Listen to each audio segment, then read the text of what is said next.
मित्रों, आगरा मंडल में पर्यटन की संभावनाएं, इस विषय पर बातचीत करने के लिए आज हमने अपने स्टूडियो में आमंत्रित किया है श्री R.K. रावत जी को, जो कि उत्तर प्रदेश पर्यटन आगरा परिक्षेत्र के निदेशक हैं। सबसे पहले तो हम रावत जी आपका अपने स्टूडियो में स्वागत करते हैं। नमस्कार जी। नमस्कार जैन साहब, और बहुत बहुत धन्यवाद, आपने मुझे आमंत्रित किया।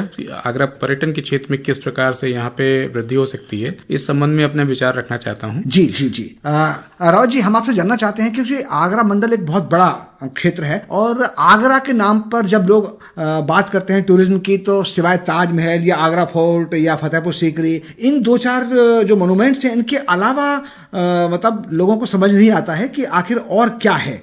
लेकिन हम समझते हैं कि यहाँ बहुत सारी संभावनाएं हैं आगरा मंडल में, बहुत सारे मतलब इन मोनूमेंट्स के अलावा भी बहुत कुछ है। तो इस विषय में आप हमारे श्रोताओं को कुछ बताएंगे? जी बिल्कुल, मैं बताना चाहूँगा कि आगरा अपने आप में वर्ल्ड हेरिटेज प्लेस है जी। यहाँ ताज जो वर्ल्ड में फेमस इमारत है, इसके अतिरिक्त यहाँ पर ताज फोर्ट, आगरा का फोर्ट और फतेहपुर सीकरी, ये ऐसे मॉन्यूमेंट्स हैं, इनके विषय में पूरा विश्व जानता है। जी जी जी।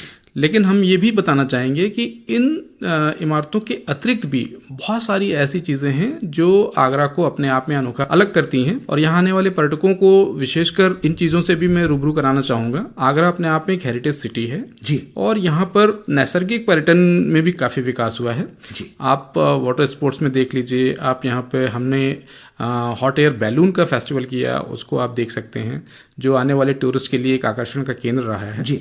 इसके अतिरिक्त यहाँ पर वाइल्ड लाइफ में अगर आप देखें तो चंबल सेंचुरी, पटना पश्चिम विहार, ये ऐसे प्लेसेस हैं जिसमें आने वाले टूरिस्ट को बहुत उम्मीद रहती है और यहाँ पे काफ़ी एंजॉय भी करते हैं। हेरिटेज के अतिरिक्त यहाँ जो मॉन्यूमेंट्स हैं और भी हैं, जिसमें हम आपको सिकंदरा से परिचित कराना चाहेंगे। ये एक वर्ल्ड हेरिटेज मॉन्यूमेंट्स हैं, जिस विषय पे भी काफी लोग आते हैं, देखते हैं। सिकंदरा है, अजमतदौला है, चीनी का रोजा है, ऐसे तमाम सारे मॉन्यूमेंट्स हैं जिन पर हम लोग बात कर सकते हैं, लोग जहाँ पर घूम सकते हैं। इन मॉन्यूमेंट्स के अलावा रावत जी, अगर हम बात करें कि क्राफ्ट टूरिज्म है, धार्मिक पर्यटन है, विलेज टूरिज्म है, या इस तरह का जो टूरिज्म है, खान पान से संबंधित टूरिज्म अगर हो सकता है, तो अगर हम एक एक करके अगर हम लेते हैं, तो जैसे क्राफ्ट टूरिज्म की बात करें, तो क्राफ्ट टूरिज्म में आप हमारे श्रोताओं को क्या बताना चाहेंगे? देखिए, क्राफ्ट टूरिज्म यहाँ पे हैंडीक्राफ्ट बहुत ही रिच रहा है। आज आप अगर मार्बल इनले का वर्क देखते हैं तो वो आगरा का ही है। आप आगरा से थोड़ी दूर पे अगर फतेहपुर और इन स्थलों को देखते हैं, फिरोजाबाद को देखते हैं, तो यहाँ पर कांच का वर्क, चूड़ी का वर्क बहुत फेमस है, पूरे वर्ल्ड में लोग जानते हैं इसे। इसके अतिरिक्त यहाँ जो जलेसर एक स्थान है जहाँ पर घुंघरू का या घंटी का काम होता है जी। इसके अतिरिक्त आगरा में कारपेट का भी काम एक बृहद स्तर पे है जी, जो यहाँ से बाहर भी दूसरे कंट्री में भेजा जाता है जी जी। ये अपने आप में एक अनोखा है और आने वाले टूरिस्ट को इससे परिचित कराना चाहूंगा, और मैं कोशिश करूंगा कि इन स्थानों के भी, इन एम्पोरियम के भी विषय में लोगों को बताऊं, ताकि लोग इसको भी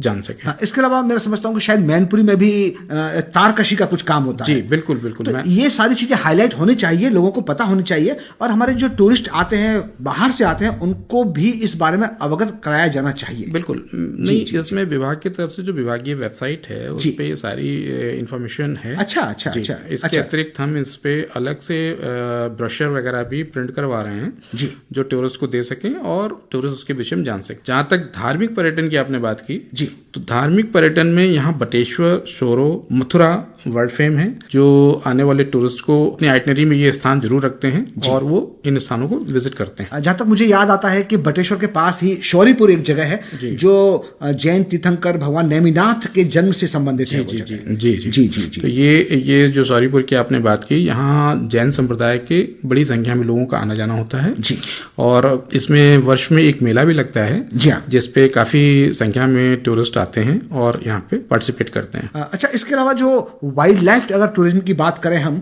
तो इसमें क्या क्या हाइलाइट्स हैं? देखिए, वाइल्ड लाइफ विशेषकर जो फॉरेस्ट का एरिया है उसको हम एज ए एडवेंचर टूरिज्म के रूप में लेते हैं जी।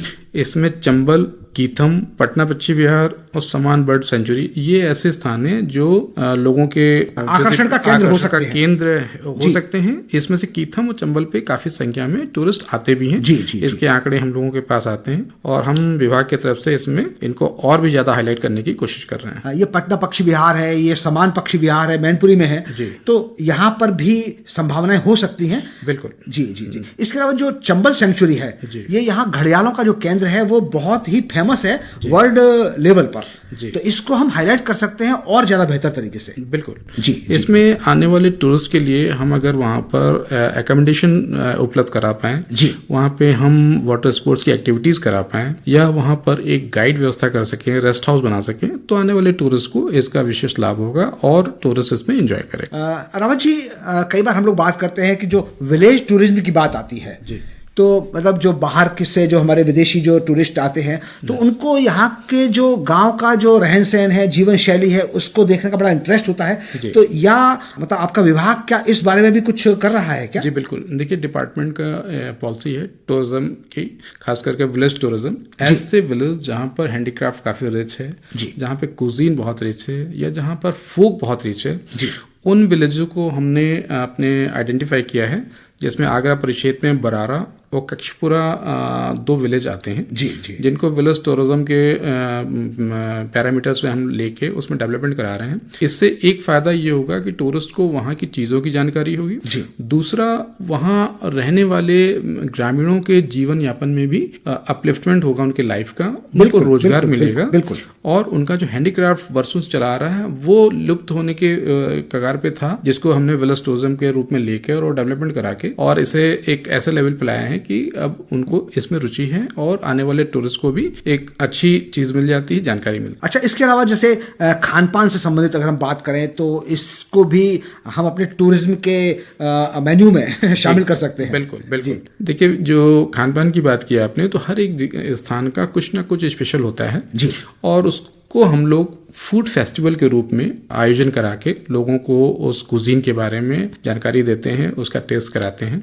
और विशेषकर एक प्रयास ये भी हो रहा है कि जो लोकल फूड है जी, उसका एक चैप्टर, उसका एक आइटनरी बने और हर होटल्स में उनके मेन्यू में एक पेज शामिल हो जी। और जो लोग आ रहे हैं यहाँ, तो उनको यहाँ के लोकल डिशेस के भी टेस्ट कराया जाए और निस्संदेह उसके बारे में बताया जाए, उनको बताया जाए, हाईलाइट किया जाए। बिल्कुल बिल्कुल, मैं चाहूंगा। और जल्दी ही हम लोग एक फूड फेस्टिवल भी आयोजन करने वाले हैं। रावत जी, इसके अलावा कई बार जैसे जो हमारे विदेशी पर्यटक आते हैं या देश के भी पर्यटक आते हैं, देश के दूर दराज के कोने से पर्यटक आते हैं और तमाम विदेशी पर्यटक आते हैं जो मतलब थोड़ा सा एक इकोनॉमिकल अपना स्टे चाहते हैं, तो क्या कुछ इस तरह की डिपार्टमेंट की व्यवस्था है, कुछ ऐसे घरों को, मकानों को चिन्हित करने की व्यवस्था है कि वहां पर लोग अफोर्ड कर सकें, घरों में रह सकें? जी जी।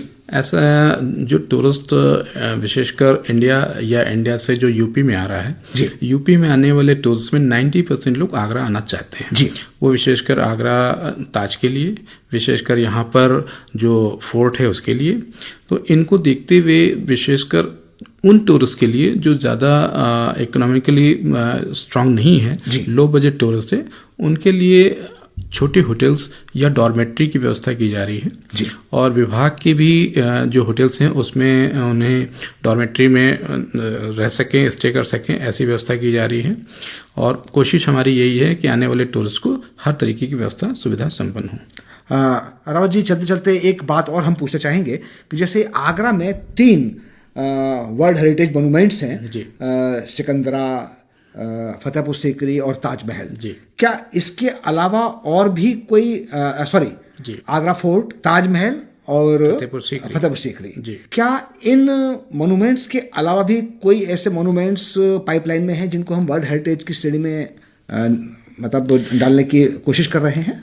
विशेषकर देखिए, वर्ल्ड हेरिटेज की श्रेणी में डालने से तात्पर्य यही है कि हम उनको अच्छे से पब्लिसिटी करें, लोगों की नॉलेज में हो, ज़्यादा से ज़्यादा जो लेजर नोन प्लेसेस हैं जिनको लोग नहीं जानते हैं और वो अपने आप में इतना आकर्षण रखते हैं कि लोग उसे देखने के लिए आना चाहते हैं, तो ऐसे स्थलों की भी एक सूची हम लोगों ने प्रकाशित की है और टूरिस्ट को इसकी पूरी जानकारी दी जा रही है। हमारे विभागीय वेबसाइट पे भी इसका प्रचार प्रसार किया जा रहा है और वहाँ पर बेसिकली फंडामेंटल जो चीज़ें अवस्थापना की होनी चाहिए वो एक प्रोजेक्ट के रूप में लेके डेवलपमेंट किया जा रहा है। निसंदेह आने वाले समय में आगरा में टूरिस्ट की संख्या बढ़ेगी, ये डिपार्टमेंट की प्रयास है। रावत जी, बस चलते चलते आप हमारे श्रोताओं को अपनी जो विभागीय वेबसाइट है जिस पर लोग जाकर देख सकते हैं उसका पता बताने का। जी, विभागीय वेबसाइट में uptourism.gov.in पे सारी सूचनाएं हैं।